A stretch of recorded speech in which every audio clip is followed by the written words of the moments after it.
Esperamos. Buen día a todos y todas. Good morning, everyone. We are admitting everybody to the session. So, good morning, everyone. I am Gabriela Golder. I'm one of the directors of the biennial.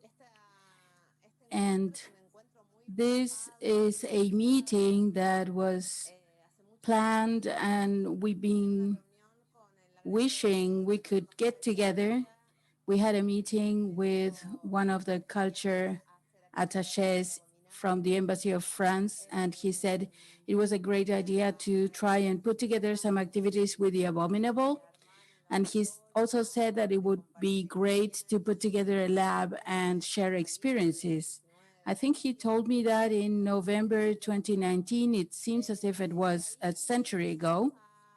And we started exchanging messages with Stefano to see what we could do. And the idea was for you to come here, but then because of the pandemic, this is what we have. Then we called Azucena because she is the expert in relations with the laboratories. So we thought she was the one who could bring together and conceive the Latin American scene in a dialogue with the rest of the world. So after the meetings that we had during the weekend, we put together this session to exchange experiences between the labs as a working roundtable. The previous ones were more like a presentation, but in this meeting, the idea is to exchange experiences and start thinking whether it is possible to create another lab, whether it is necessary or not, how to activate or connect or weave more connections between Latin America and Argentina and the rest of the world, working with labs with a view to the future, so that the Abominable gets to know what the situation is of the labs here and maybe start thinking about conceiving future projects. So I give the floor to Azucena, and thank you everybody for participating. And I hope there's many ideas that start here.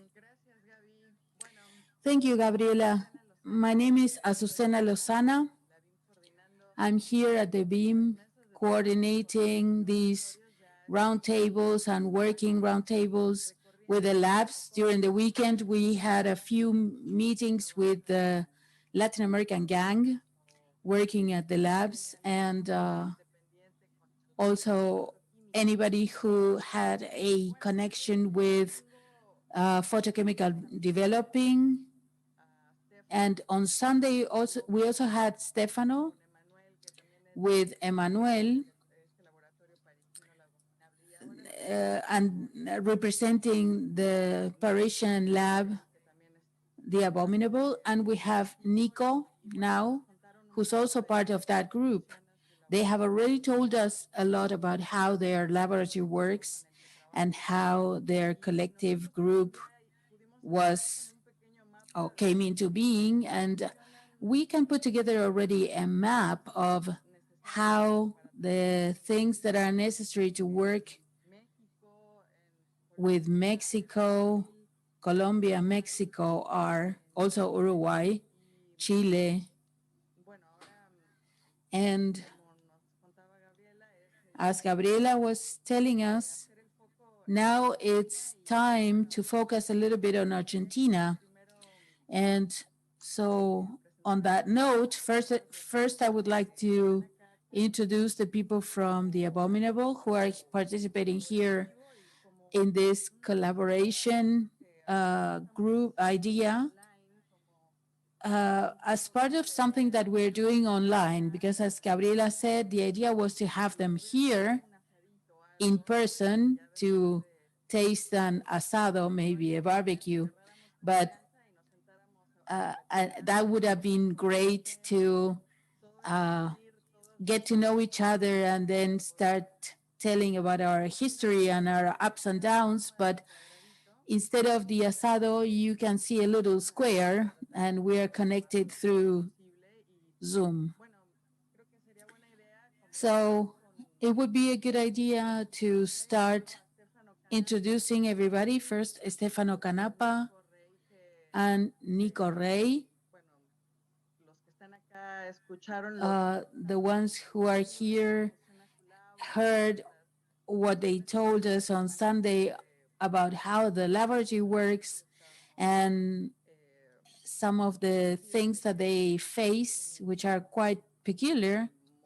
And we are convinced that it's a very special kind of method to work, but it's interesting to hear about you, and maybe you can introduce yourselves and tell us quickly about how you work at the lab, because this is also a new experience for you to hear from others. First, it's new to be meeting via Zoom. We don't exactly know what button to press. Yeah, maybe I'll start and then Nicola will continue. I'm Stefano Canapa. I'm a filmmaker. I'm from Italy, but I've been living in France for the last 20 years. And I, I put together a group, as I said on Sunday, to work in a small laboratory in Turin, in Italy. But then when I moved to France, I met Nico after a projection at the Cinematheque after a few months in Paris, and it was very easy to get together with him and be part of the Abominable as a filmmaker first, and then as a member of the collective group that is in charge of the association. Just to give you a panorama into words, because we talked about this on Sunday, but the Abominable started in 96. It was founded by a collective group of 10 people. All of them were participating in the laboratory in Grenoble. And at the beginning, it was just 2 rooms in a cellar, and then we started expanding. At the beginning, we were in the periphery of Paris, but in 2011, we moved to La Cournale, near Saint-Denis, also in the periphery of Paris.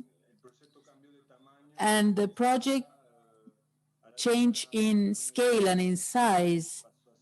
That's why we needed a bigger space.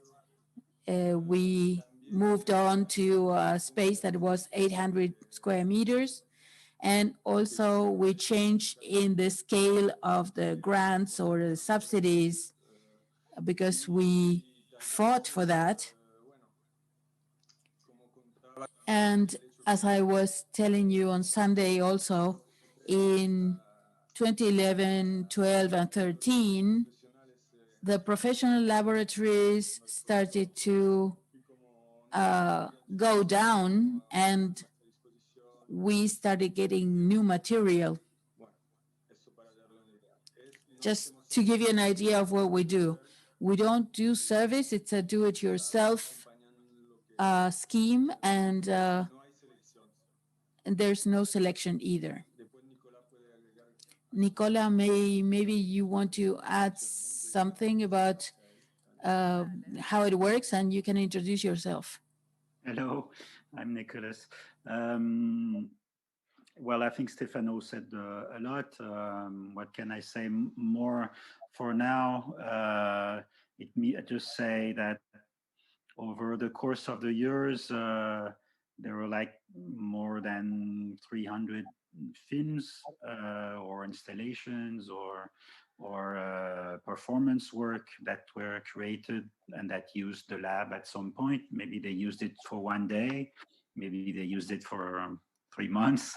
It just depends of the scale of the project, and it's because there was this energy of filmmakers coming in and making work that circulated, that gave us the energy to go on and to continue and to have more possibilities along the years as of course since the industry collapsed, all of a sudden we had the possibilities to get equipment that was never before even imaginable that we would get, but at the same time it gave us the sort of the responsibility to be part of the people that will continue sharing that knowledge and putting it into practice and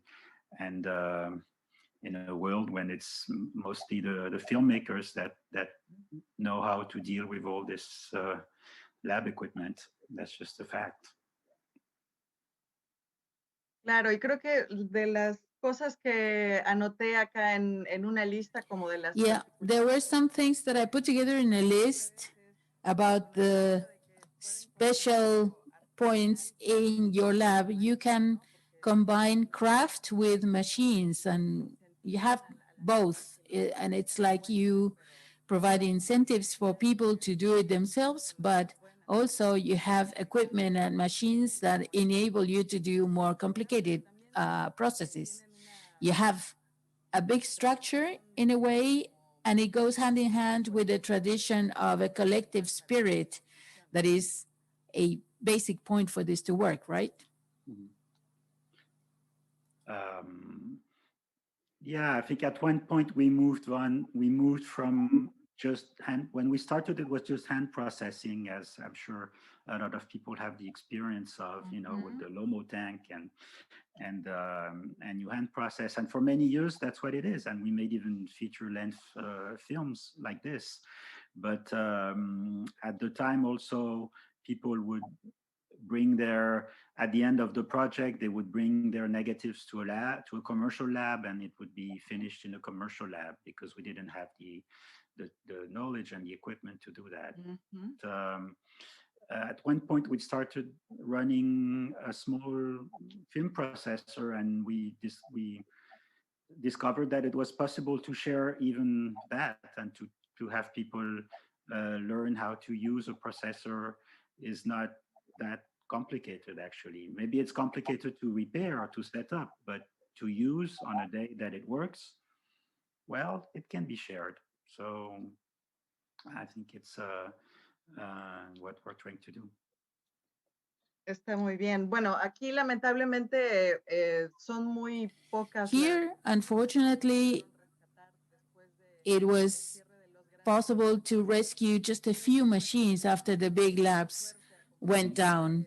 But we are lucky compared to the rest of the countries in Latin America because we do have 2 labs that are working. And I would like to start telling you the story there. First of all, I would like to ask the people from Arcoiris, Jorge and Emmanuel. I don't know who wants to speak. That's the lab that is resisting and is hanging in there for a long time. They've been there. And they work almost everything with Super 8. This is something that we were discussing also on Sunday with Richard. It's very peculiar about the countries in the Latin American region. That's the format that has been used the most for a number of reasons. So I'm going to give the floor to the guys from Arcoiris so that you tell us your story and tell us the story of how you managed to survive. Okay, let's unmute your microphone first, please. Hola, hola, hola. We cannot hear you. There's silence. Microfonito. Is your microphone working?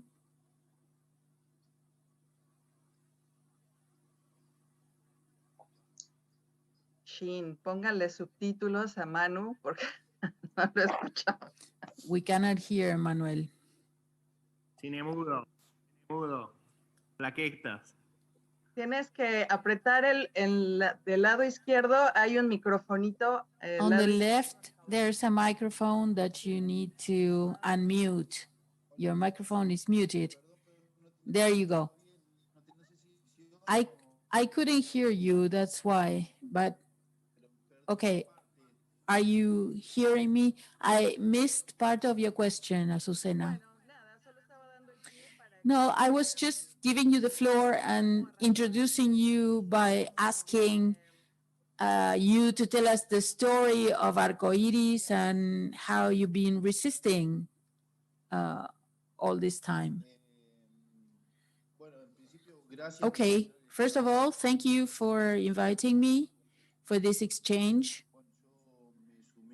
I became part of Arcoiris, which means rainbow, in 2009. And even though there were different stages in the process, because during the weekend I listened to many talks and I agree that there were times that were more complicated than others. For example, 2012, 2013, I remember that at the time, things were complicated for blaring.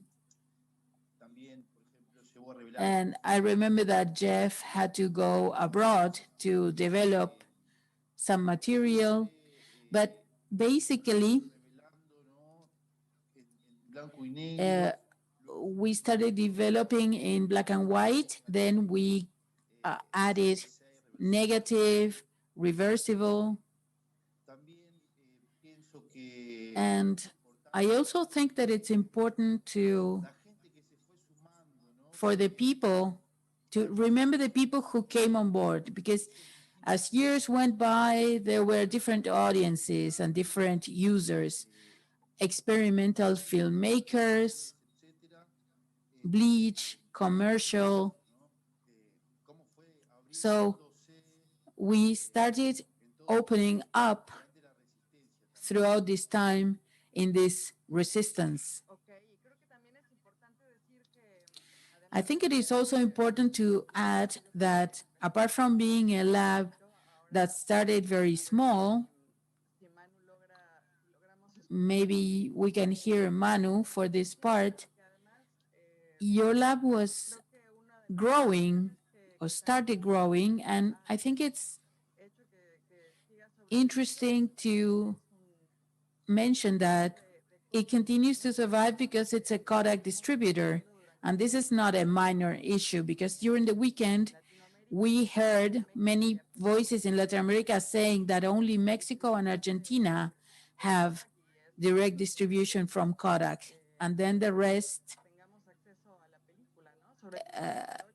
have to get access to film through those distributors. Can you hear me now? Yes. Bueno. Yes, we can hear you now. Hello, good morning, everyone. I had some technical problems because I have my children all connected and all using Zoom because of their school and their classes. I want to thank the invitation, and referring to Arcoiris, we started in '98 with the help of Antonio Solano, who helped me put the trays together and the equipment together. And at that point, Kodak Argentina Cine Movies was working normally. And there were distribution centers as Charbay, selling film. At that point, only 16 and 35. So we started working and trying to be able to work with Super 8, which is something that we did independently until 2001, when Kodak started to sell film to our country and giving us the representation to be their distributors. Yeah, which seems like a huge achievement. Yeah, at that time, it was like all doors were closed, and it seems as if we were going to steal the market from 16 millimeters, something that was never true in my mind. And at that time, the motivation for me was that there was a lot of Super 8 equipment, cameras and projectors. And there was a counter campaign from VHS saying that film was not even made anymore. So in 1998, when I started, we were pegged to the dollar in Argentina, so it was 1 peso, $1. So at that point, we had many rolls of film circulating. And as I was putting my equipment together and I started developing the formula for the chemicals, we were sending everything abroad to the US to a lab that was called Plasmon Photographic Services, handled by Martin Baumgarten, who was kind of my mentor when it comes to replacement of chemicals and formulas. And he gave me advice and orientation. He started manually, the same as me. And even though there were certain trays that were thought for a certain volume, everything was done manually as a craft, not with a continuous machine. Oh, that's another peculiarity. The size of arcoiris is intermediate between the tanks and the machines. You have trays that are 15 liters, right? Well, I started with 30-liter trays and hangers where you could put 4 rolls. And then I put the ones that are 15 liters for color, for Series 6.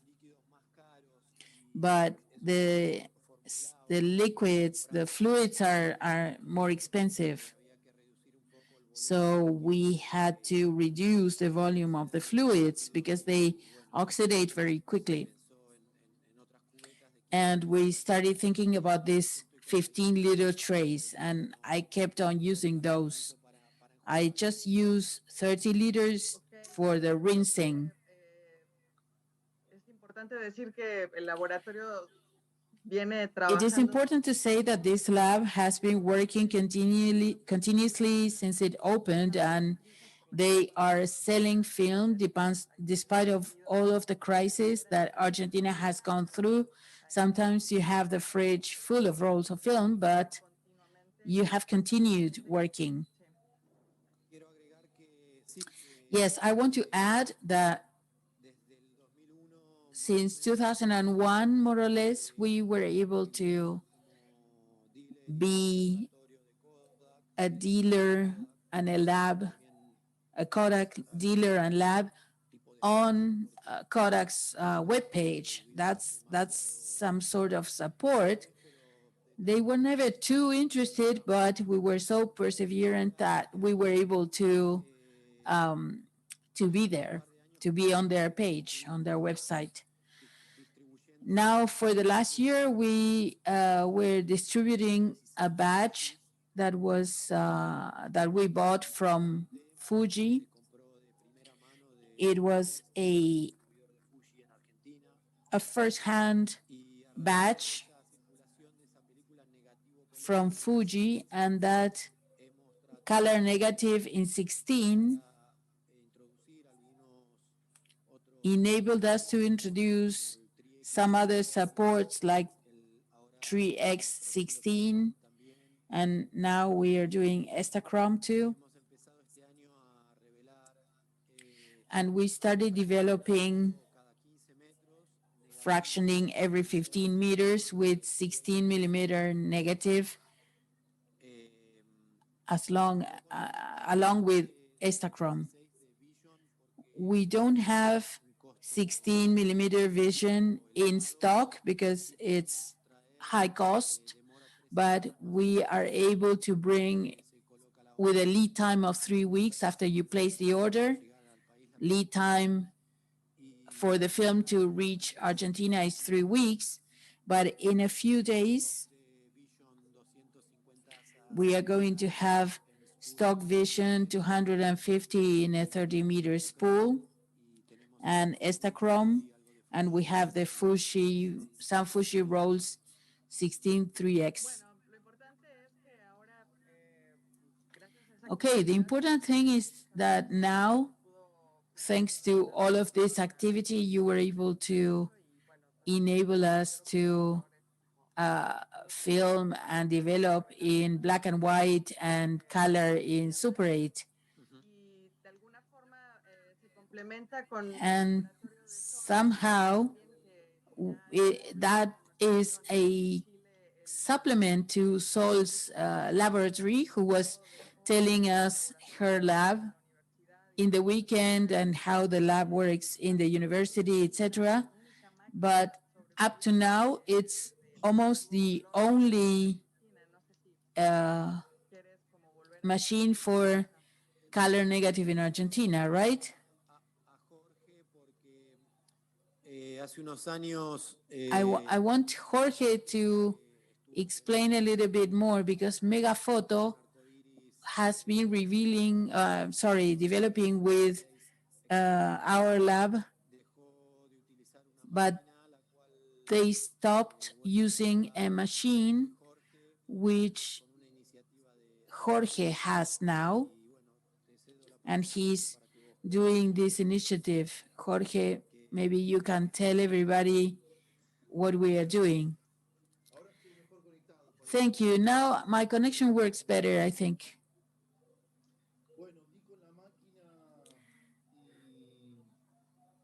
I have this machine and I started working with it. I got in touch with Sol also in order to try and make progress because this machine has a number of parts. And now we are about to start the testing with the chemicals. I got in touch with the people, the manufacturers of the machine that are from Austria. And now there are no missing spare parts, but I'm trying to check the machine bit by bit from the input of the film up to the drying section. I have checked the temperatures, which are okay. And right now I'm at a point where I'm deciding where to put the machine with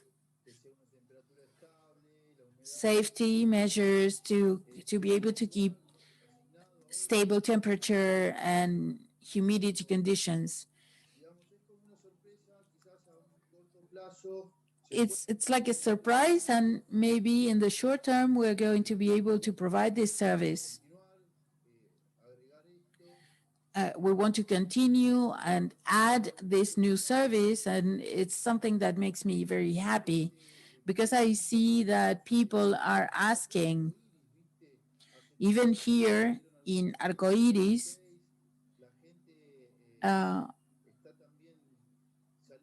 people are starting to send us more film. So I'm very happy to have this machine, and I hope very soon I will be able to provide, to have it in optimum condition to provide services. What do you do about the chemicals for the machine? Well, actually, the machine and this period in the pandemic, we introduced some modifications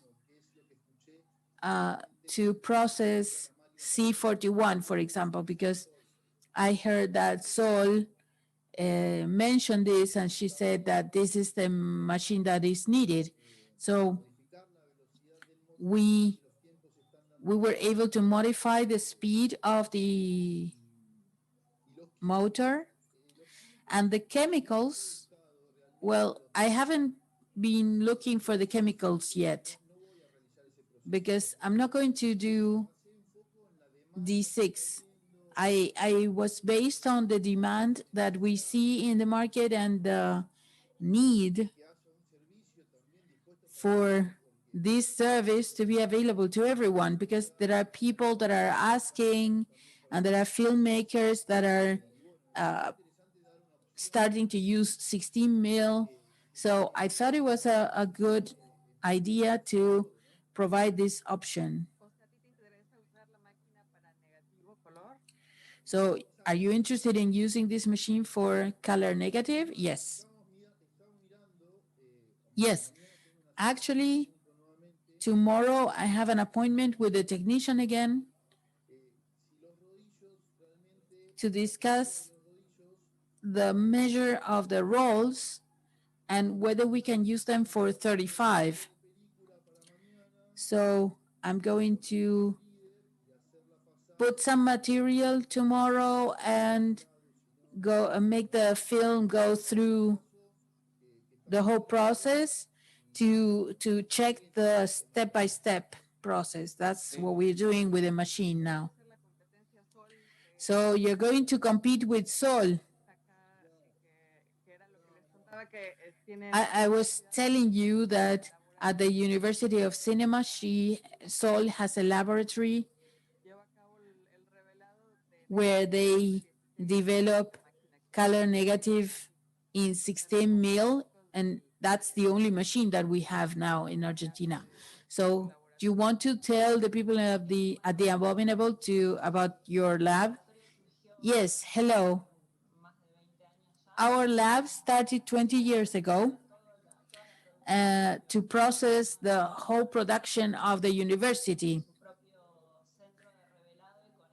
maintaining its own developing center and stimulating production, and be a one-stop solution. First, we started with black and white, then we switched to color because of the demand, and then we incorporated a scanner, and with that, we completed the whole circuit for filmmaking and developing and digitalization to have a complete production within the university.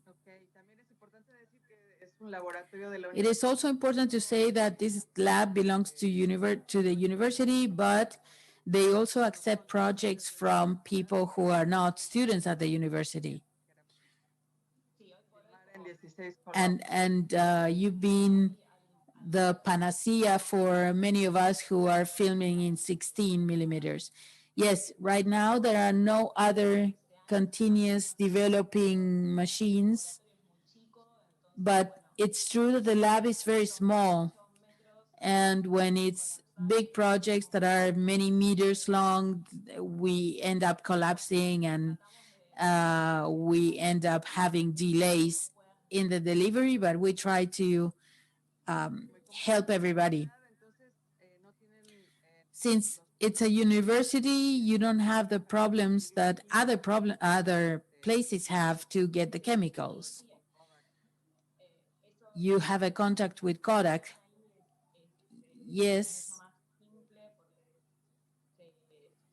it's simpler for us because we have a framework agreement with Kodak for purchase of materials and chemicals. And there's this direct agreement, and we are a direct customer of Kodak. Since we are talking about the chemicals, now I can connect directly with our friend H, so that he can tell us about art chemi. His endeavor connected with chemicals for photographs and filming and other processes. Hello, my name is Heriberto, but everybody calls me H. I was born in Cuba and I've been living in Argentina for 18 years, so I lost my Cuban accent. Alchemy is a project that tries to bring together chemistry and art. I'm a chemist, and I'm also an art curator. And I started working with audiovisual, doing preservation. And I started getting together with people in ARIA, the Experimental Filmmaker Association. I had heard about many of these people. I knew Azucena, I had heard about Sol. What we do basically is historical processes and alternative processes, and we are planning to do silver gel and some other processes to obtain images. This project started in 2015, and at the end of 2019, we got together with the people from Tetanal. But Tetanal went down, they got bankrupt, but then they re-emerged as a cooperative. So we continued insisting until we could bring material, and now we are their distributors in Argentina, especially for 16, C41, and some other projects. We are still very small.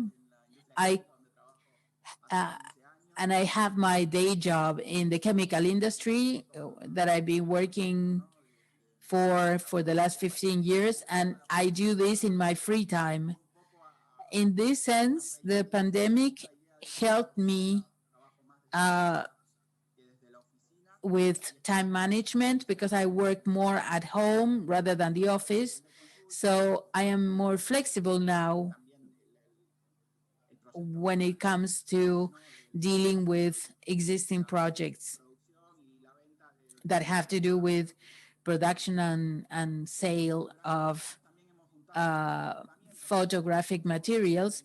We also started collecting some equipment, but I have been moving for the last 2 years. This move has taken forever.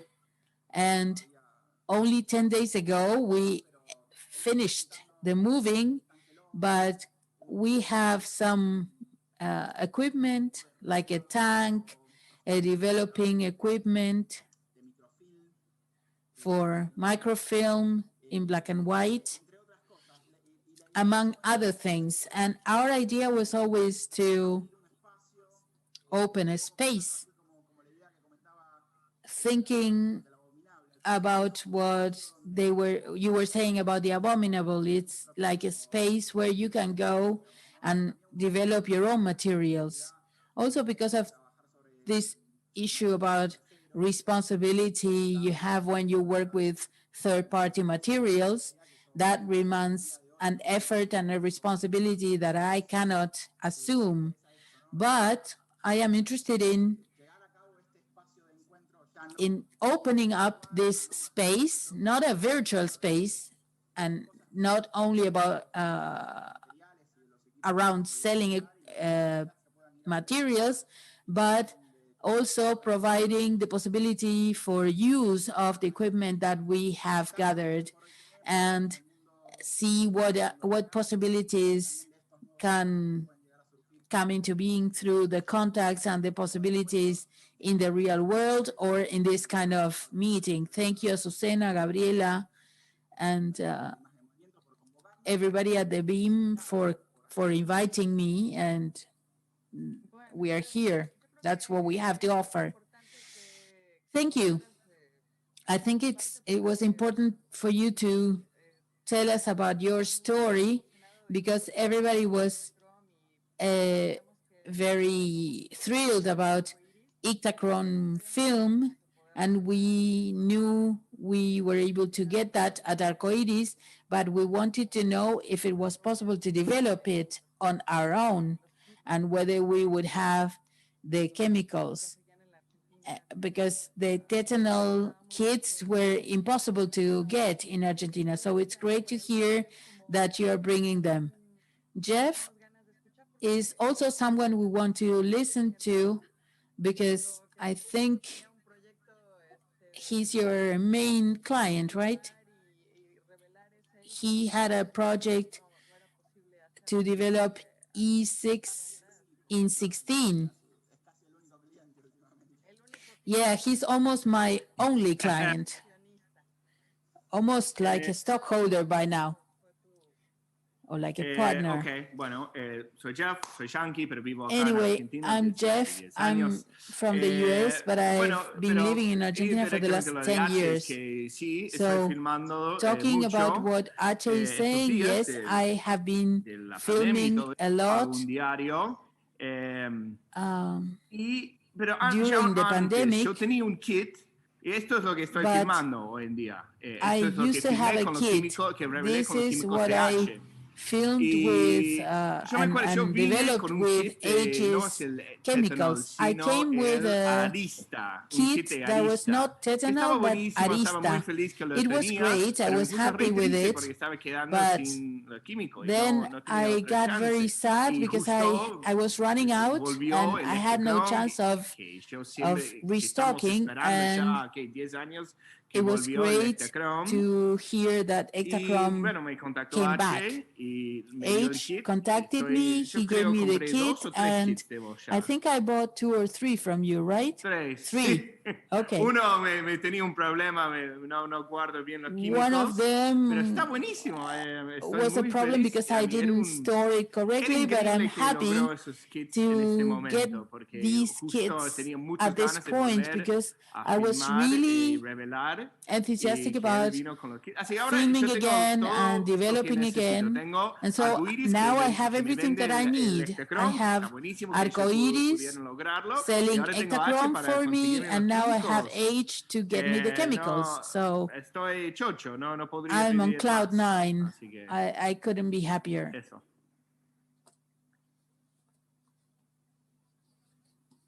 Perdón, tenía el micrófono cerrado, ahí está. Bueno, y también... Okay. I also wanted to hear from Manke about his collective group, because I think he's the only one who is not in Buenos Aires, as far as I know. There's a big division in Argentina, and Manke's gang is in La Plata, another city in the province of Buenos Aires. And everybody's very enthusiastic. They are working in this interesting group. So, Manke, could you tell us what you're doing? Yes, hello, good morning. Thanks for the invitation. Our collective is called Parque. Actually, it's a space that we have with a group of friends. And we've been learning how to deal with the processes of manual labs because of the crisis. And throughout this learning curve, we started developing different techniques and sharing data and sharing information. And we started putting together a number of workshops that generated a group of people that started to come to us. And this started to be viral. And as you know, well, our workshops are like 10 people, and they start generating a network that expands, and people start sowing this seed and expanding the information about what we are doing. Personally, I went through a number of processes, and at some point I got obsessed with this. I started trying to formulate LSN2, E6, and now I'm going back to my roots and doing manual lab with black and white negative, and getting a little bit of becoming more aware about the use of chemicals, and understand the possibilities and understand the context where I am, and see what I can do with the tools that I have, being as effective as possible to get the images that I'm looking for. I'm looking for a certain perfection in my images. This is my own aesthetic quest. In the collective group, there are different people with different aesthetic views, but that's my personal 360. Are you understanding what I'm saying? I don't know. Yes, we understand, and it's good that you mentioned the workshops, because Jeff was also teaching a few workshops, and I believe that the first people to do workshops here were the ones from the Czech Republic, right? Our friends from Prague, Alex and Georgi. Maybe you know them. They were the precursors who started with this initiative of teaching and training people to develop on their own, because there was a scene of filmmakers, but no one dared developing. We were kind of used to taking our film somewhere to develop it, and no one had tanks or were curious. So these guys from the Czech Republic were very important to start fostering that curiosity and to show us that the equipment didn't have to be a tank bought in the Czech Republic. Yes, those workshops were really interesting. I think it was like 7 years ago. And when I saw that these guys had these PVC cubes, I thought, no way. But we stayed overnight, and you come to that moment when you have to decide, should I go with this all the way or go away? And I decided to embrace it, and it was like my journey now. But it's difficult because you have to show people that you have to, that you can do everything in one day. But if you don't have the tank, it's a problem, and no one can have a tank that easily. I have a tank at the customs that is being held there, and I cannot clear it. I wanted to add something. Arcoiris was approached by Jeff and Manke asking for some chemicals for their formulas. And sometimes it's not that we don't want to help you guys, but there are many regulations in these chemicals or drugs, and I would love to collaborate with you, but sometimes, and I'm willing, of course, to share information and help you get access to those chemicals and substances, but I need to be reassured because there's heavy regulations on caustic soda and sulfuric acid, and there are many substances that are regulated by SENASA and Cedronar, like the FDA for Argentina. And even though we are willing to share information with anybody and try to find a way to collaborate, it's not that easy. I think in our catalog, I always thought that we needed to have our own formula of chemicals based on Kodak's catalog, and I'm going to get in touch with catalog to see if we can include that catalog and to see what we can offer here. I wanted to mention about what Emmanuel is saying, that it's true that there's lots of regulations and they are serious. At my place, there's one person dealing with Cedronar all the time, doing all the paperwork and all the controls, stock controls for input and output of these regulated substances. And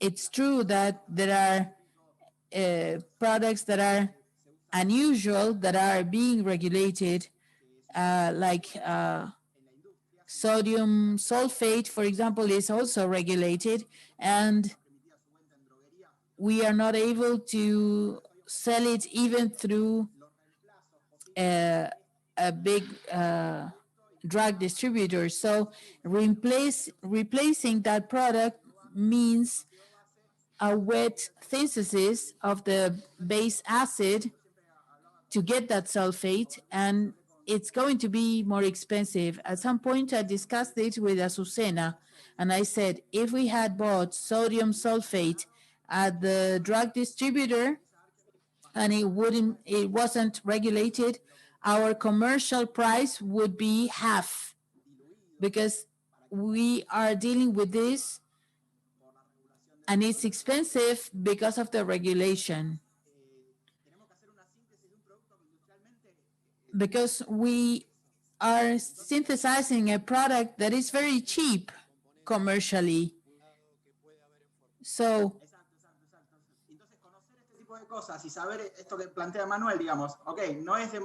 knowing this kind of thing is very important. You are responsible for this project and you can face criminal charges. So it's not a joke. We cannot just give you the products.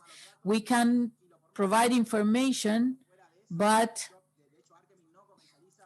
Alchemy, my company, is not commercializing these substances. I don't even buy, for example, sodium carbonate. I can just tell them, okay, go and check a tutorial to see how you can synthesize this in a furnace, but we can just help each other with this information exchange to do what we want to do, which is making movies, working with photographs, working with photochemicals, and being able to develop our film and our still photos. I want to say something else. There are projects like Arcoiris and Romec, an Argentinian company that makes photochemicals. or private labs. And at the same time, our initiative is to process our materials ourselves.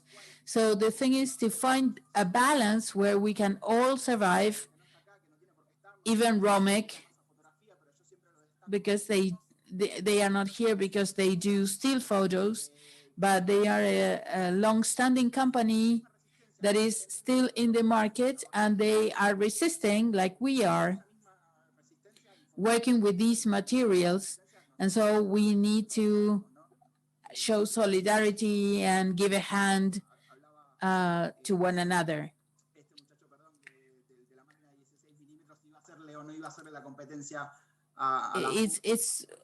This is about whether Jorge is going to compete with Sol or not. I think we all need to collaborate with each other. Arcoiris or whoever is developing at home, or anybody, any of us need to know the real situation and the limitations and the constraints we have because of the chemicals, and try to focus on collaboration, because that is going to save us. No, I was just joking when I talked about competition, because Sol talked about her lab, and she made it very clear that even though her machine is the only one that is working, she said that it would be better to have more machines around in the market. Yeah, I want to clarify something.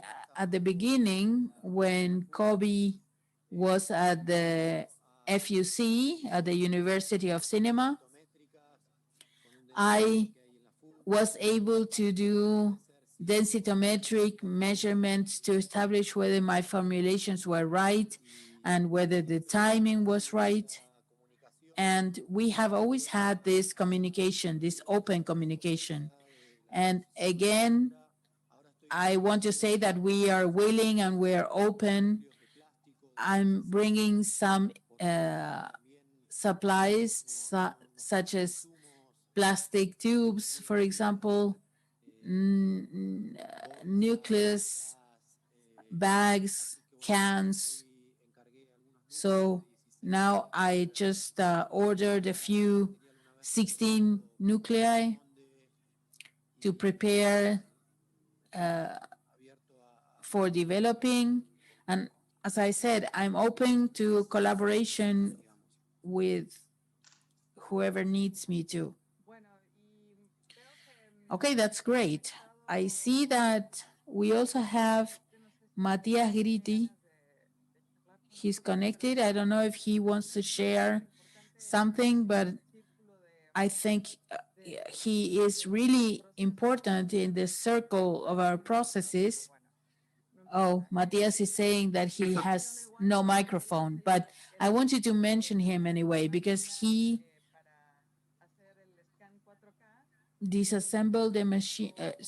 He assembled the machine to start 4K, and it was like Frankenstein, but it started to work very well.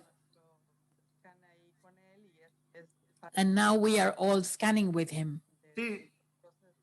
So it's a very important participant in our processes. Yes, what he does is very important, especially with the pandemic. Matias' work is wonderful. He's a crazy person, but he is doing something that is great with the scanners and the sensors and everything, and the quality that he provides with his machines really is a través de él, como la tecnología tiene que ver con el arte. Since technology connects with art, when I saw the great work he's doing, and first when they give you the scanning of your material, they gave you photograms, and I wanted film, but then I understood that from those photograms you can make a movie, and also the fact that you can use those photograms as still photos, and it blew my mind. And I lo could scanea do a 4K photo calidad book de la puta madre. because the quality is absolutely great, fue a absolutely partir de ese, fue una fantastic. fiesta And con Karina y lo proyecté cuadro a I cuadro con went to el a EUMEC. Ella party dijo, hace with un Karina fotolibro. and I Y era projected pensando en qué bueno el escaneo de Mati que ahí frame me by puso frame, a hacer and I eso. thought, Así wow, nada de eso. Matías' otro scanning is con wonderful. el escaneo hoy en día el arte del That cine scanning del makes filmográfico the es art realmente of otra cosa. Mezcla film del digital, something el else. It's a analógico mix of es digital and algo nuevo analog, y and interesante. it's something new. Eso. Genial. Bueno, yo le quería preguntar a Benja, pero ya se nos Okay, I wanted to ask Benjamin. ahí volvió. Benjamin is back. Okay. Benja es como otro de los I wanted to talk to Benjamin because he's also an independent filmmaker por su cuenta, ¿no? who develops on his own. So, Benjamin, do you want to share? Hello, everyone. And hello and thank you for putting together this meeting. I'm Benjamin Lellenberger and I make movies, and I study developing myself as a way of incorporating the lab to my creative process. Even though there were some labs for black and white like Arcoiris, I realized that I was interested in controlling that part of the process, and I wanted to take advantage of that to make my own movies and also obtain a result that is very personal. If I worked with reversible, I needed more contrast. And maybe I couldn't tell Arcoiris, do it my way. So I decided that I could develop at my own place. Quedó congelado. Okay, he got frozen. Quack. We lost him. Qué garrón. Yo hablé con Benja, que estamos hablando de I cómo talked llegamos to a tener Benjamin because revelar por nuestros we cuentos. Y were viene de eso, talking de about error, lo más que developing on experimentamos, our lo own, menos que and vamos a it's mandarlo a about sol o mandarlo a trial and Arcoiris, que error va a to some llevar tiempo extent. plata, que estamos haciendo experimentos, donde estamos metiendo más y más mano, y no sabes cómo va a salir el resultado. Y But con Sol we siempre started lleva doing película. more, and Yo digo, yo revelé perfecto. we're never Y te sure about pregunto, the perfecto, result. perfecto, Jeff. I Y ese told perfecto someone Jeff it was perfect, and un they asked me, poco de lo que creo, is it Benja really quería hablar. perfect or Es una manera Jeff perfect? más de And poner su Jeff propia perfect is huellas actually digitales my way sobre tus of películas. putting my own Es una lástima fingerprint on pero my Gonza, movies. vos tampoco, también revelás. Gonzalo, También you develop yourself too, right? We're all experimenting with that.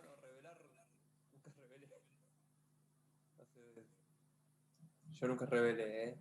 ¿Lo revelaste? Perdón. No, I've never developed myself. No, nunca.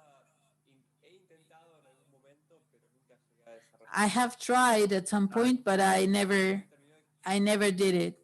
De costar entender, o creo que todavía no.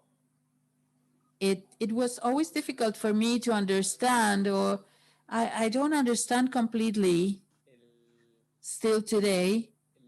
No solo los procesos, sino como que Not only the processes, but creo que todavía estoy terminando de I'm only just getting to understand the filming process. So I don't want to go into another arena. Para mí hay dos. Yo todavía mando películas a Sol y todavía mando I películas a still Arcoiris, send como no, movies no, to ahora que Sol revelo no and significa to no mando other más a people. ellos, porque It doesn't mean cuando that quiero algo because bien I'm cheto, developing bien myself, lindo, I y ya sé stop que fue sending filmado bien, lo mando a ellos. my material Pero anywhere. si quiero When I algo want más something de very ese perfect, estilo, I send lo it revelo to yo, pero them. cuando But quiero que if I se ve want my lindo, style, I do it lo myself. mando a ellos, sin duda. No, quería aclarar que hay Uh, posibilidades de I wanted to clarify that subexponer tanto en there's a negativo possibility of underexposing recomendable es positive or negative. In the case of positive, it should not be more than 1 point because the movie has 5 latitude points, and in the case of negative, when it's 10, you can correct it or overexpose it or underexpose it up to 2 points without getting to the limit. What I wanted to say is that in terms of quality, there's nothing more professional than Arcoiris, for example. Doing or developing the material yourself is knowing the material and knowing the limits of the material, but it depends on the creative process. And you may be interested in one thing or another, or thinking that you can use this or that. But it's important to know why you choose one chemical to work with. It's not just a nostalgic point.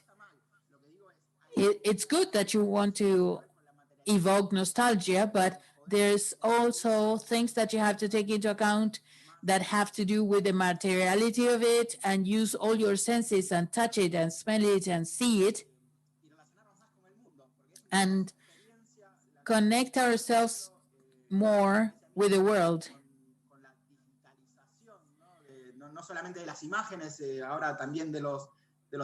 It's digitalization, not only of the images, but also of our contacts. So we are going to a dystopic world where we are going to be a computer program, maybe. But resisting is also knowing and learning and be able to rescue a lot of knowledge that is scientific knowledge and maybe from the 19th century, but regardless of when it was discovered, the psychochemical theories are theories that exist beyond us, for example. So knowing about this or rescuing these practices, especially today, which is the World Audiovisual Heritage Day, especially in Argentina, where our history is still in the making. For example, Sinain was a lab that they promised last year that could start, but it has to do with state funds. And there was a change of administration in Argentina, and also during this time of crisis, it's difficult to do this. But Cinemateca has been has been passed as a law for 20 years, but it has not been regulated, so we don't see it come to practice. So there were machines that were not used, and the movies are getting deteriorated, especially the ones that are in the hands of foundations. So if there's no preservation policy in the long term, which needs to be a state-run policy, and there's a law that should be complied with, we need to generate our cinematheque, and the lab practices or the developing practices, as I was saying, have to do with this idea of putting together a collaborative network with the people in this meeting or some other group. But again, I want to thank Azucena for calling me. I want to say something regarding what you're talking about. There's a difference. I heard what Jeff said and what H is saying. There's a difference between not depending on the state and preservation through collective groups like what Manke has, and the preservation of independent without depending on the state and without depending on the politicians or the administration that is in power. The idea is to be open and be able to work, both filmmakers and companies.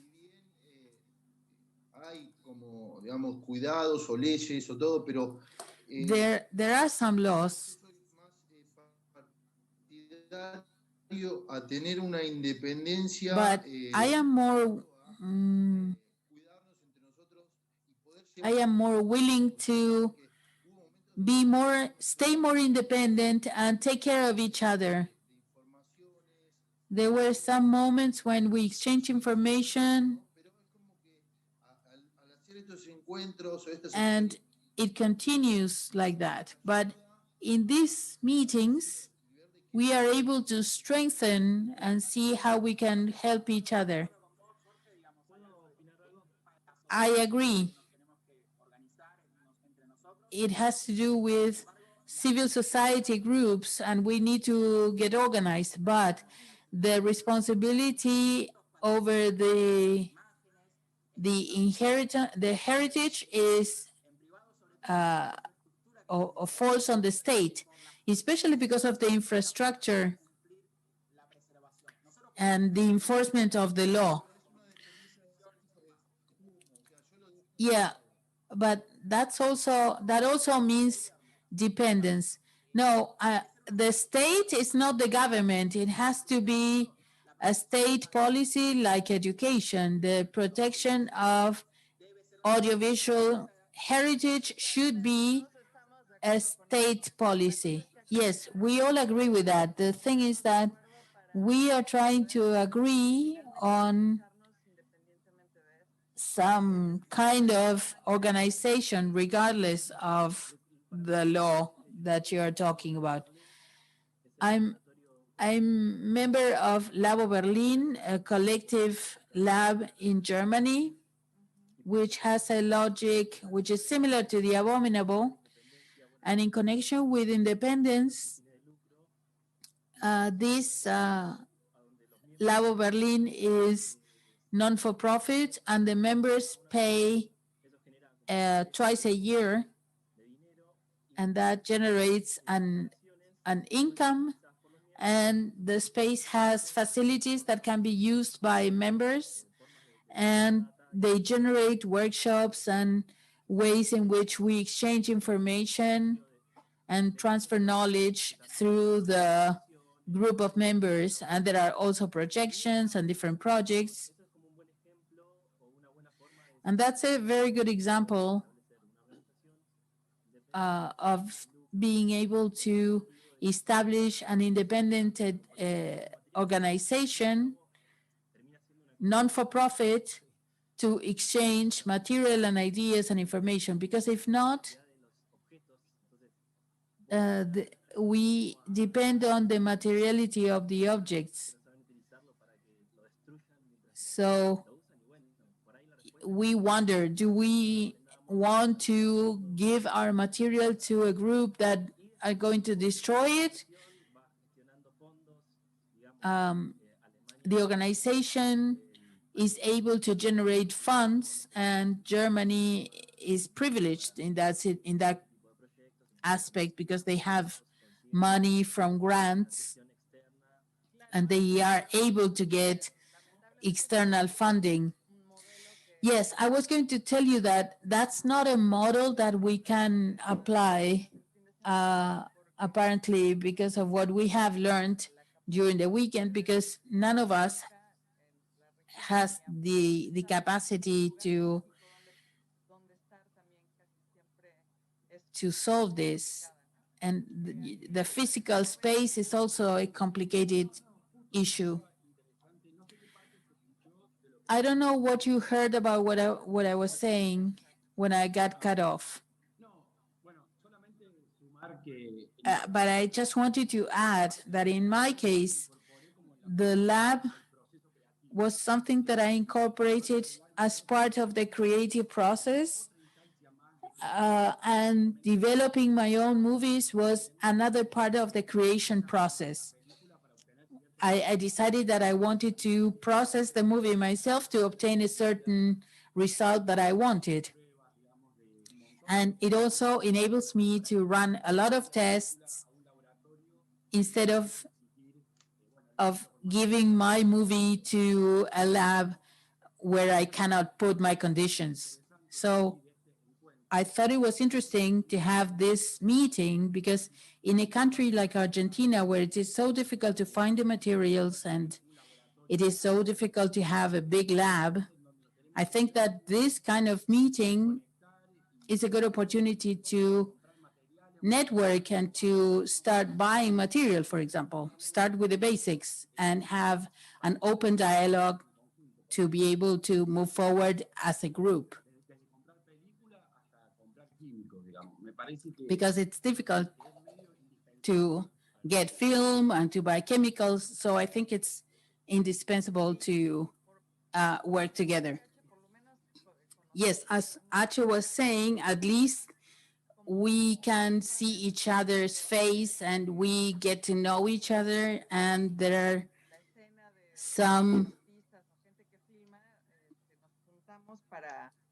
are some antecedents where we got together and we always get to the same conclusion. We don't have the space or we don't have funds. I don't know if someone wants to talk about previous attempts to have an association. I think that it's really important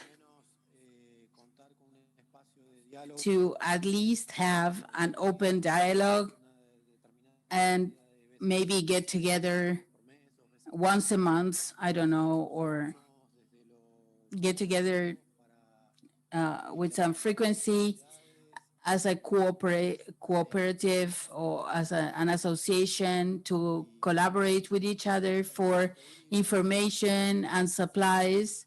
But sometimes it's difficult for Arcoiris too to provide or to open our facilities because you are risking your commercial process of all the fluids.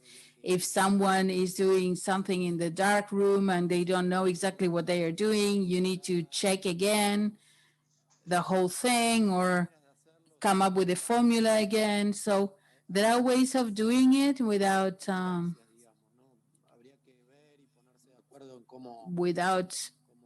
maybe opening your facilities. We need to find an agreement and a way in which we can work. Does anybody else want to say something here? Well, as I was listening to all of the comments, I was thinking that this state-run project and the Cinematheque, I think one thing is not incompatible with the other.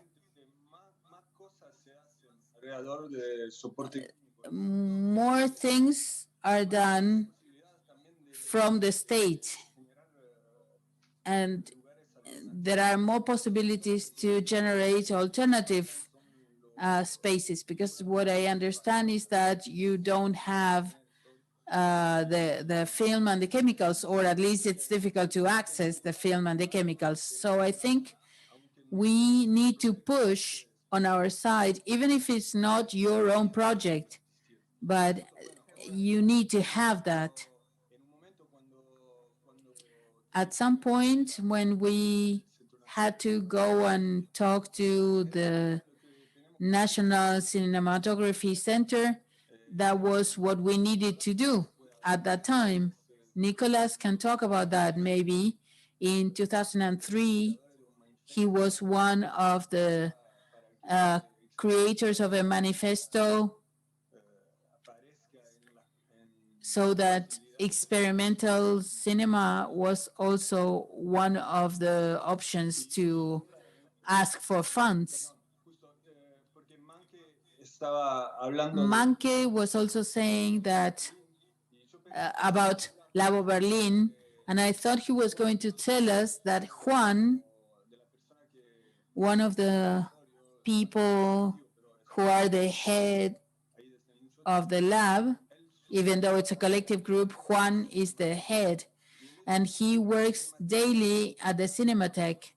And ocuparse del laboratorio the fact that he has that job and then is in charge of the lab, the connections are very easy and the links are very easy, and they have the same needs to a certain extent.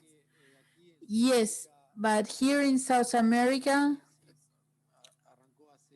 Arcoiris started short time after you guys, and here there are changes in policies all the time, in the economy also, and you never know what is going to happen. In Europe, it's like you always have independent creators and small projects. They have always existed despite or regardless of what Kodak says, for example. But here in Argentina or in South America, for me in Argentina, I have constant uncertainty. I never know what is going to happen with the continuity of access to film. And in policy, it's the same. You have 2 or 3 years of one policy and then it changes. And the same thing happens with importing rules. So projecting in the long term is really difficult. We talked about those that same point when we talked with Mexico. I said that it's really interesting to see how they work independently, but they can sometimes take advantage of some facilities that belong to the state, and sometimes they are able of using the whole infrastructure, but we always get to the same conclusion that Manu was just mentioning. It's only temporary. You never know if it's going to be 1 month, 1 year, if they change the head of that office and everything is going to come to a halt.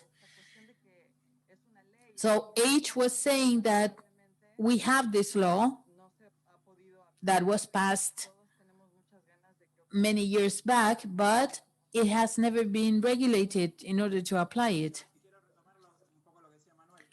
I wanted to go back to what Manuel was saying. There's not just uncertainty in Argentina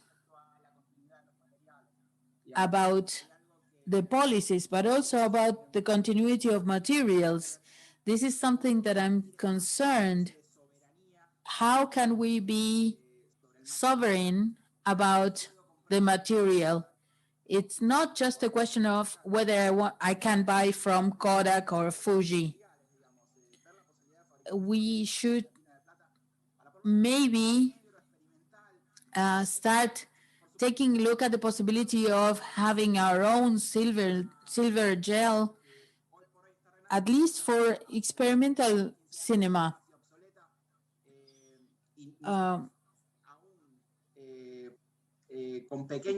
So even if we do small things, we can have certain photosensitive experimental supports or platforms.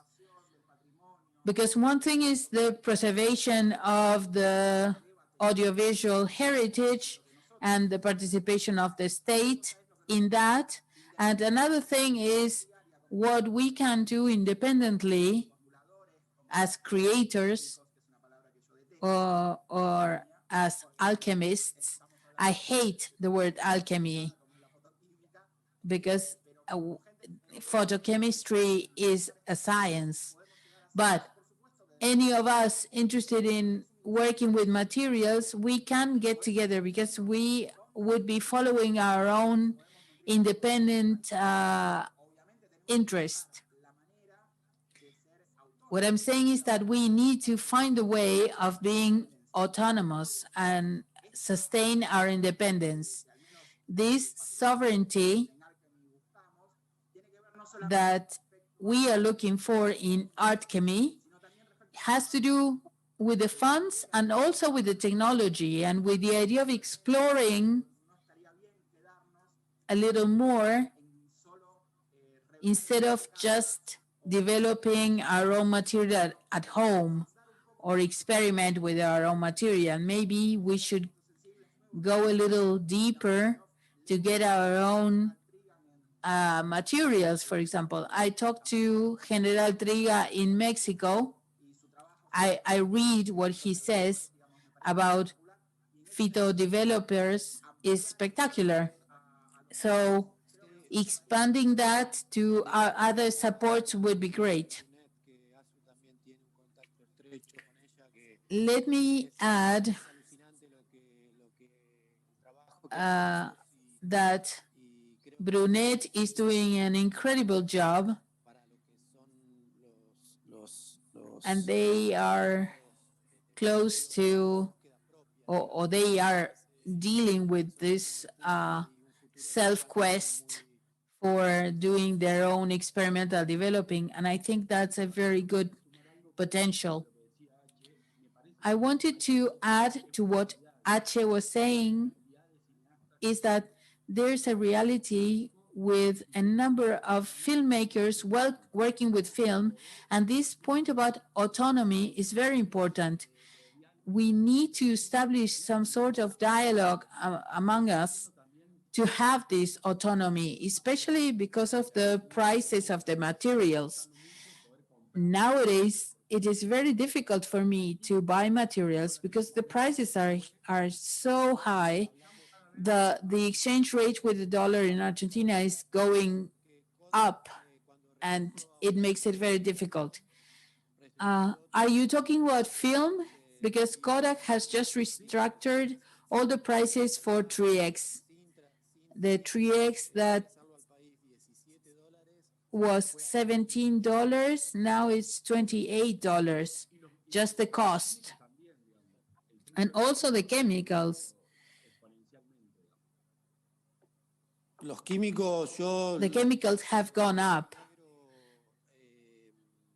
For black and white, I always formulated them from the beginning, and I can send you the cost and share those costs so that you know how much it could be instead of buying the Kodak kit. I can provide that information.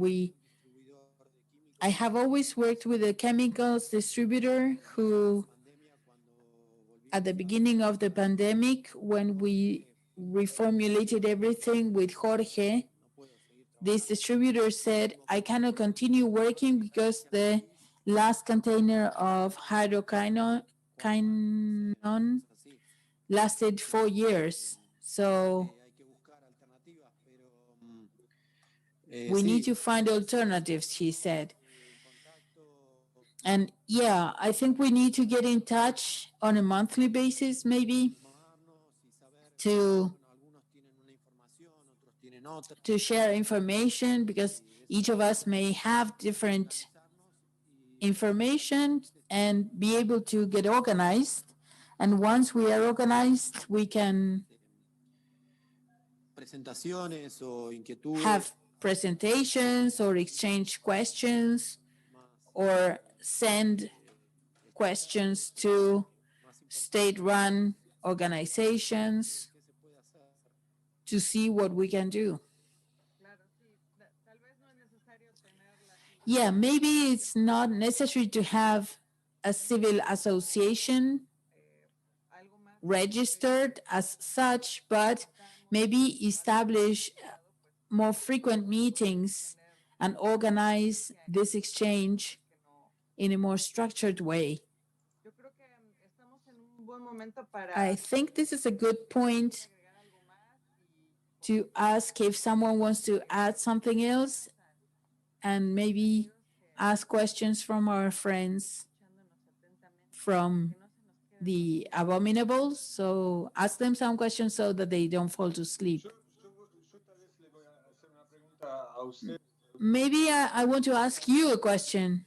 I want to know, because I've heard a lot about Negativo, que sea color o blanco. very the negative. diciendo que nosotros somos unos negativos. I thought you were saying we are negative. No. I was talking about the black and white negative. I wanted to know. I also heard you talk about scanners, and I wanted to know what the possibility is to develop in positive and project with Super 8, 16, 35. Is it possible? What's the panorama? I think that you're touching a very significant point for us there. Those of us who are projecting film is reversible material. It's reversible Super 8, and I just finished 2 short films that are reversible. And it was really important for us to be able to make copies, not only for to project them, but also because we normally project the originals and they get degraded. Here in Arcoiris, there's a copier that we could use. Yeah, I wanted to add that. Creo que I think that the use of the scanner was very strong when they disconnected Ektachrome, and there was an availability or a need to get color negative. We started scanning those negatives, and apart from Matias, there are 2 or 3 more people offering scanner in 8, Super 8, and 16 for the negative. And also immediate access to projection for filmmakers such as Benjamin and Vaca and a lot of people who found in positive material a way of projecting in a cinema, maybe not commercial cinemas, but they were able to project immediately after the laboratory. And Arcoiris has a copier that was given to me by Enrique Bouchard, a collector who was in charge of Charles Chaplin movies here in Argentina. And that copier has a double Super 8 plate that should be modified in case you want to use it for Super 8 copies, because the threaded rolls are Super 8. It's double Super 8, but that also entails the purchase of double Super 8 material that comes in long rolls of many meters, and buying plates for so many meters is difficult. We need to find a way around. Sometimes you need to review the catalog and see what is available. Yeah, this is something that we discussed on Sunday with Richard. We work with Super 8 and there's no material to copy. So what we need is a machine where we can go from Super 8 to 16. And then we could copy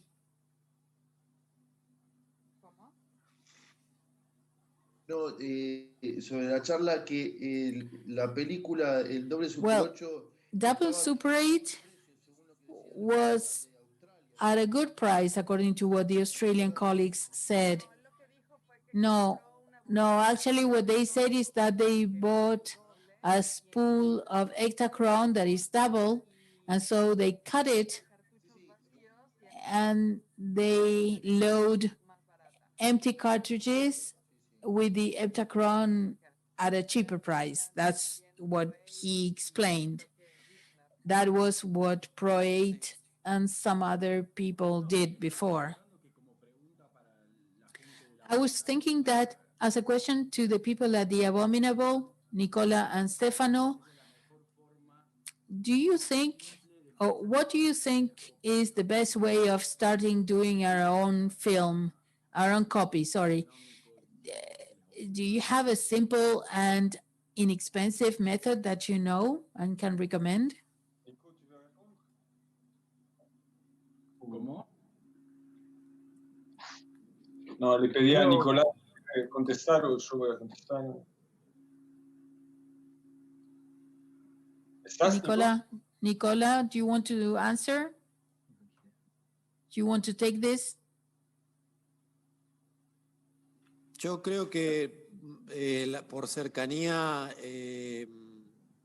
habría que hablar con la gente de Montevideo. I think that we should talk about this with the people from Uruguay to see what can be done, because if it's a collective group and it's a volume of material that justifies this, we could go to Uruguay.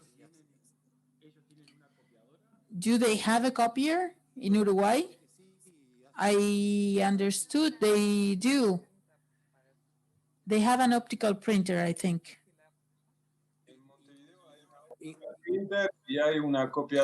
In Montevideo, they have an optical printer and a contact copier.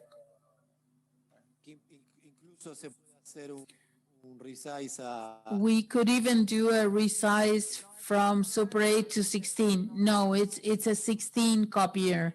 No. But they do that in Brazil, do they? No. Is that machine working? Are they making copies? They said so. They said it is working, but you know more. I saw that Angela Lopez was there. I know that a couple of years back it was still working, and I'm talking about the contact copier. The optical printer, I'm sure it's only 16 to 16. They cannot handle Super 8. I don't know if we can get it at some point. I don't know.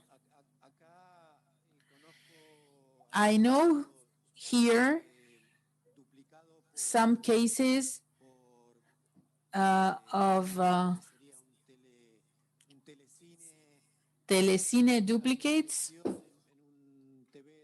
like a projection on a LED TV and a frame by frame or continuous recording. It's something that is not technically very adequate, but we have developed material from Andres, and they do a digital projection and copy it in film. Yeah, it's the only way we have to copy now here. And regarding the copier in Montevideo, Richard and Adrian said that they were there and they saw it. But it's 16 to 16. Here, we need to find it. In Buenos Aires, there's equipment around, but we need to find it. Manke, you're saying that it's Cinecolor machines, right? Yes. Yeah, it would be great to rescue them instead of letting them rot somewhere in a hiding corner. Stefano or people from the Abominable, I want to ask you, what do you see or what do you recommend according to the situation that we've been sharing? What should we apply both individually and collectively? Are there any recommendations you can give us or talk about the equipment that we are missing? Yeah, and I wanted to also add a question about the support and the format from Formapan and other brands in Europe. No sé, no hay ninguna receta. Quiero decir, There are no recipes. I think that the best thing is to get together and make a list of the materials you can share and start. Here in France,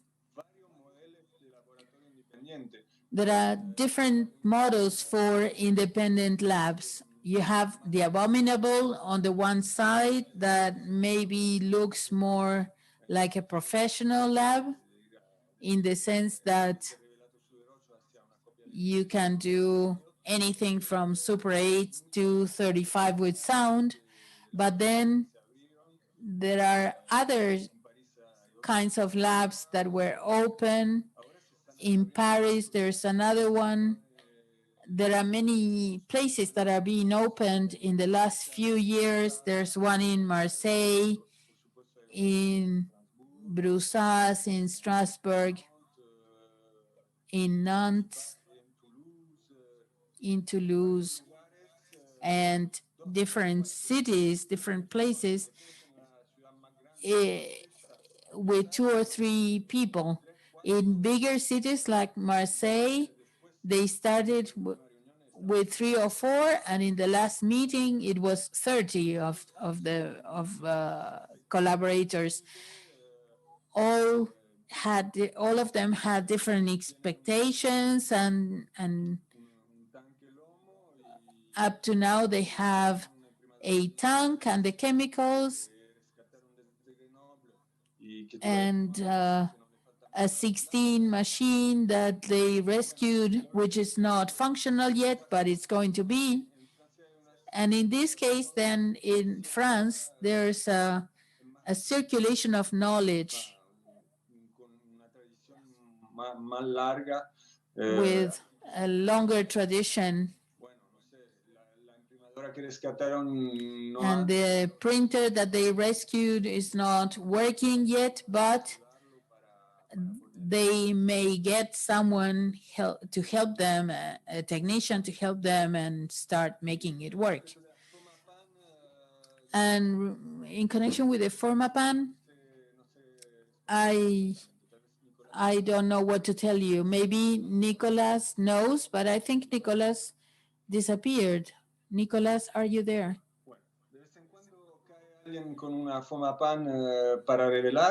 From now and then, you have someone with a Formapan to develop, but I don't know if that can be obtained. Of course, we work with black and white with a supplier that is much cheaper than Kodak.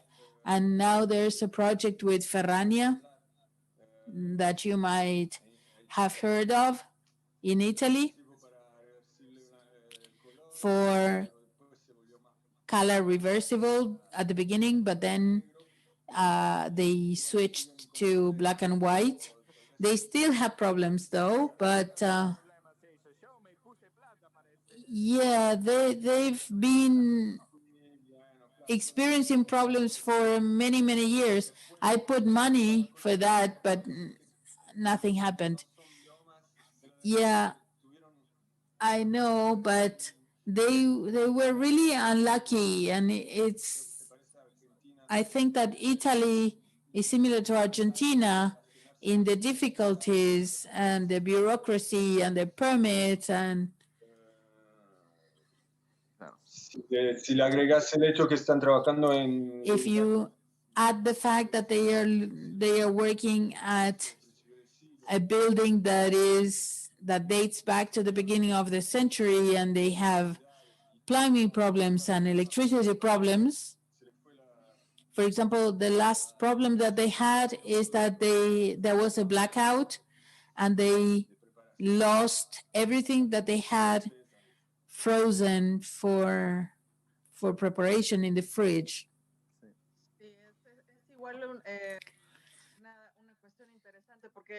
It's interesting because I remember asking Emmanuel from The Abominable. I asked Emmanuel the other day whether you had problems or whether you had easy access to movies, because for us it's almost exclusively Kodak. So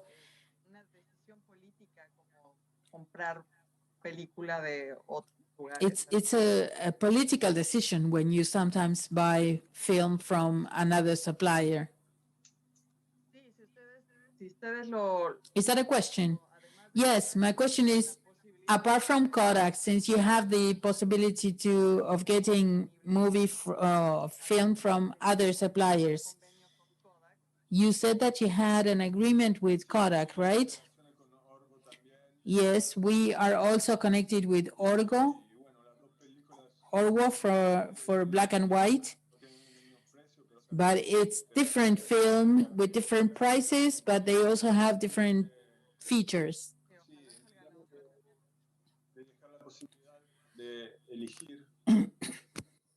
Yeah, it would be great to have the possibility of choosing one or the other, but as a lab, we don't sell negative for the cameras. We just buy for the lab positive material or film for internegative or copy.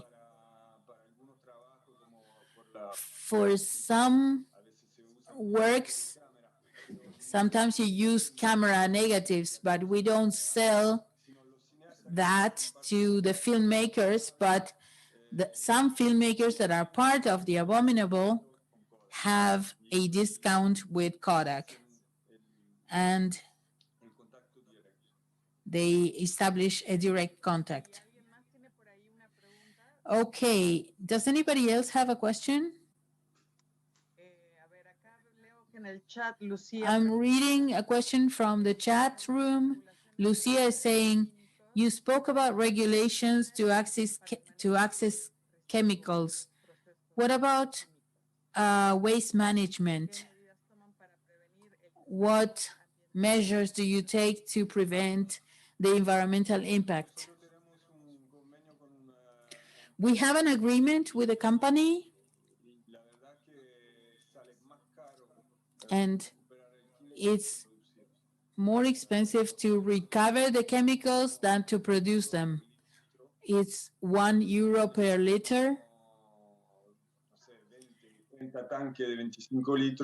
And we have like 30 tanks of 25 liters, and they fill up, and 3 or 4 times a year, the company comes and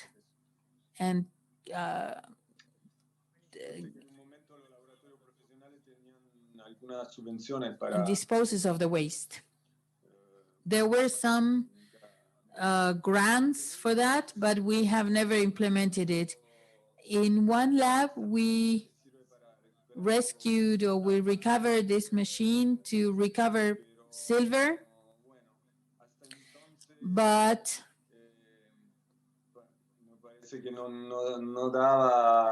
we haven't had results that justified the use of this machine. It could be a step in the future. It's interesting to know that professional labs in the golden age would pay chemicals with the silver that they obtained.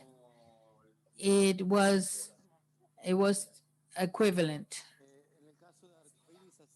In the case of arcoiris, we used to do that with the formulation of the previous mix, but the mix that we're using now does not decant. I did not have a catalyzer, but it decanted, and that ended up being exchanged or being swapped at the jewelers. 1 year ago, we acquired a silver recovery machine, but it's not working. We have not even tested it because of the fact that we were moving, but we don't process, and we are not planning to process. Not for film, and also because it's a responsibility. When you start working with these materials, you know that there's waste that is going to be generated. There's something that has to do with the volume and how much you generate. We need to find a balance. It's not the same to have someone developing material once a month at their place. The environmental impact of that is not the same as a professional lab where you are forced to comply with regulations because of the law and because of your responsibility. Because if you are developing in your bathtub, you're going to be killing fish. So we need to take it into account without being extremist. Again, General Trigal is working with some waste, and he's using it as compost, which is quite similar to companies that do waste management. In Europe, that is really expensive. Yeah, every time I flush it down the toilet, I feel bad, but yeah, in our case, we have a company like the Abominable, which does waste disposal. It's really expensive, but we don't regenerate chemicals because that requires a lot of work to regenerate those chemicals to use them again. So we have a waste management or waste disposal company, and everything is documented because there are inspections that control the records showing the volumes of waste that are being disposed. And we need to comply with that regulation. Yes, H was saying something about the volume, which is very important. We chose to have a machine, a developer machine, which is black and white and color, positive and negative, and these machines do 80 meters per hour. So they use small amounts of chemicals, between 15 and maybe 60 liters for black and white. So it's not 350 liters of a machine doing 700 meters per hour. It's a scale that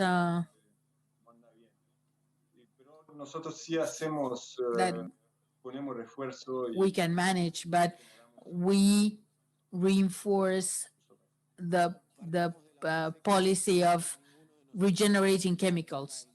Yes, let's start by saying that none of us has industrial scale volumes. When we think about contamination or pollution, we have to go back to the times when there were meters and meters copied.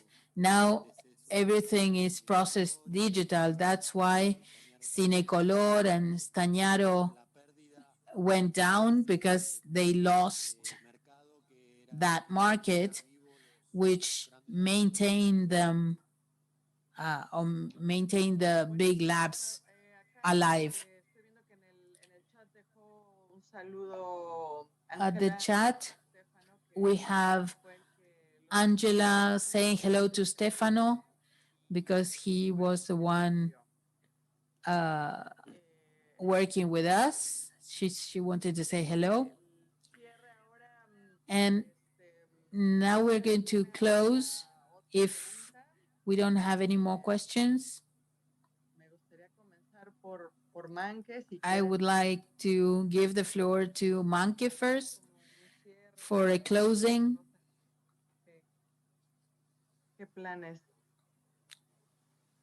And to tell us about your perspectives for the future. Manke, yes, we are all ears. I think that sometimes the discussions seem to go to very complex issues, but the basics is get together and share the materials beyond any state support. That's the basis. And it's something that is difficult for us. We start polarizing and going to small labs. And this thing about the materials being difficult to access makes it difficult for the object, the physical issue of accessing the object. So there's value in getting together, and depending on the needs of the group, we are going to activate. Yeah, that's the idea of being here today, to kickstart the dialogue. And I agree that the copies that we can start doing of black and white positives could be a good first step, and then look for alternatives. There's other experiences of making copies with Steinbeck, which is at the Cinema Museum. Argentina is at a privileged position because there's a group of experimental cinema working. Arcoiris is still alive. The University of Cinema is still alive. So that is a very good position that we need to leverage. There are certain machines that are not being used, and that's another point.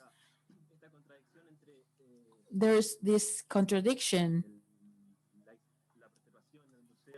about preservation and a museum, and there's a clash because some materials are historical and they are not being used anymore, but there's a struggle there. There's a tug of war, and we need to see what we do with those tools.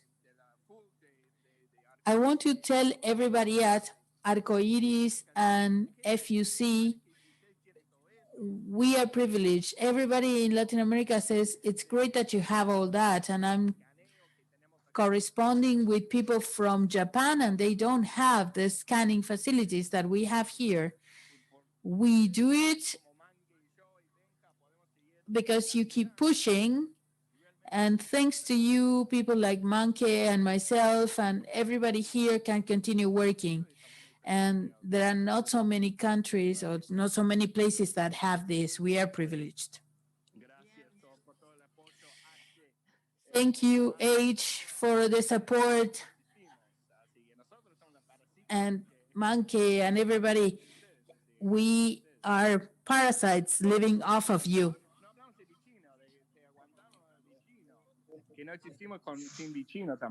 And Vicino is also very necessary.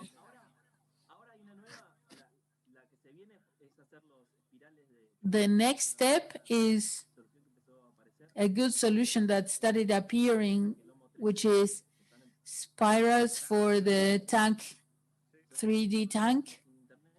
We have some models that you see on the internet, and I know that the material that is specific for that spiral is difficult, but we start seeing some solutions where technology is helping us. Does anybody else want to say anything to finish? Yes, I want to. Tirar un voto de ayuda entre todos. I want to put my vote behind getting the group to help each other and to collaborate. And something that I value a lot lately is that there's this seed that was put on the ground, and we see new generations or younger people showing a lot of interest, and that helps getting this plant to continue growing. I think it is important for us it's very important for us to show solidarity when someone comes and they want to collaborate. It's very valuable because that's a way of taking care of each other. So thank you, and I want to say goodbye to everyone. It's been a pleasure. Anybody else has any closing remarks before we need to stop? If I may say a word. I want to thank this space, and it's good to have this open dialogue. We know that each of us has a vision of what they want to do, but there are things that are common to all of us, and we need to find ways of solving things that we cannot solve on our own, because we have needs, and it's many of us. We have many people making movies and many people interested in making copies of their movies. So I celebrate this opportunity to get together. If I may say something, I must thank you for this very impressive panorama of what's going on in Argentina. Was very impressed that there is so much energy, even though there are all these difficulties with the supplies. I mean, Super 8 labs and a lab in a university running a color negative machine in 16. Probably it might be the only one in the world. I mean, in Chicago, in the United States, I heard they were thinking maybe now of installing a color negative machine at university. You guys are ahead in a way, and if all of you individually do all this, certainly, I'm not going to tell you what you have to do. I mean, if you get together and make a collective lab, I think I just see that it will attract more people. It will make more people have that practice, and maybe it will ease the problems with the supplies if there are more people too. I don't know. It could be, and also it will help you, I think, hunt equipment. And yes, there are ways to make printers with projectors or steam bags. I mean, you can look on the filmlabs.org website. There are recipes for that. But there's nothing like the real thing also. And if there are still real 16 millimeter printers somewhere in a dark corner, as Benjamin mentioned, or someone else, maybe it was Menke. But then you have to fight to rescue it before it gets done, because that's the real thing. And when the lab has the possibility to print, then it's really another dimension that opens. And I think I can see it from the labs in the network here in Europe and other places that I've seen.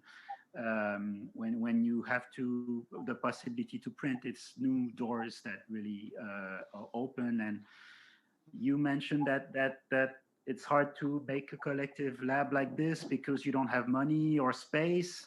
What can I say? I mean, when we started the L'Abominable in '96, I mean, we didn't have funding for like 10 years.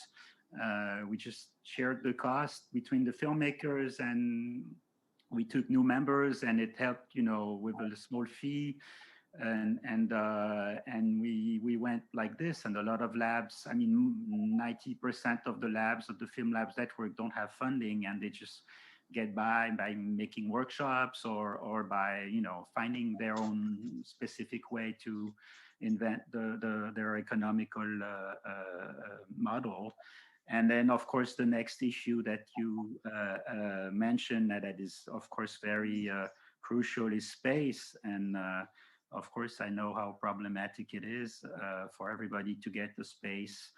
And what can I say? Well, look where no one else wants to go. That's where people like us set up labs.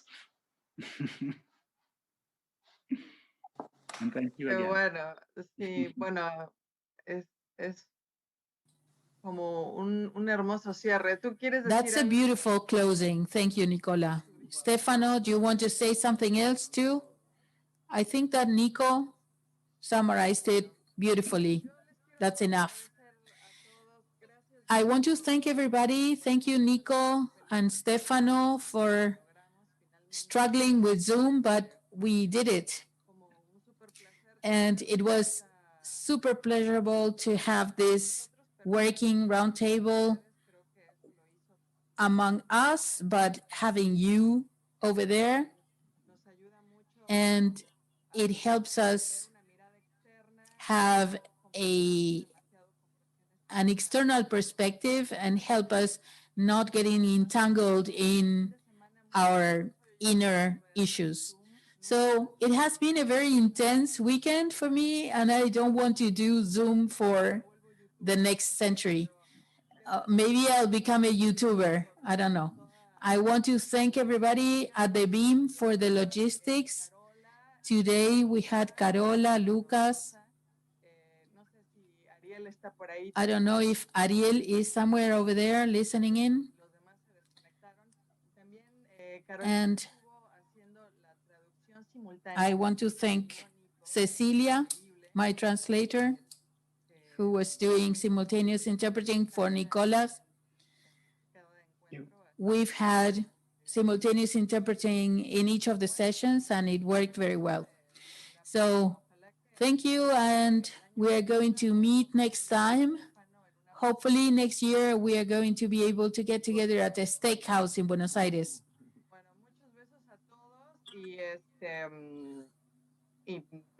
Thank you, everybody. And please watch the movies from The Abominable that were shared at our site. Thank you. Bye, everyone. Bye.